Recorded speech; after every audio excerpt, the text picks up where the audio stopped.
अवली बारचा परवाना रद्द करण्यावरून रामदास कदम यांनी ठाकरे गटाचे आमदार अनिल परब यांना प्रत्युत्तर दिलंय। उद्धव ठाकरे आणि अनिल परब हे फक्त योगेश कदमांना टार्गेट करत असल्याचा आरोप त्यांनी केलाय। रामदास कदम यांनी एग्रीमेंट दाखवत काही खुलासे केलेले आहेत।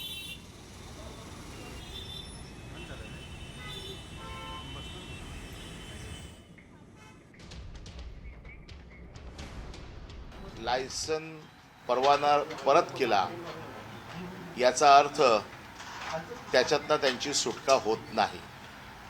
परवाना परत केला याचा अर्थ त्यांनी हे मान्य केलेलं आहे की माझ्या डान्स बार माझ्याकडे अवैध काम चालू होतं। जर अवैध काम चालू नसेल तर परवाना परत करायचं कारण काय होतं?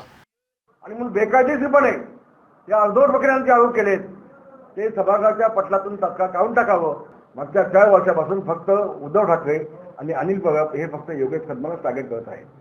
उद्धव ठाकरे असू देत, अनिल परब असू देत, तुमची स्वप्न कधी साकार होणार नाहीत। कावळ्याच्या ओरडण्यानं कोण त्याची दखल घेत नाही, तर त्यांनी किती कावकाव केलं आम्ही याची दखल घेत नाही। आम्ही डान्स बार सारखे धंदे आम्ही कधी केलेले नाहीत।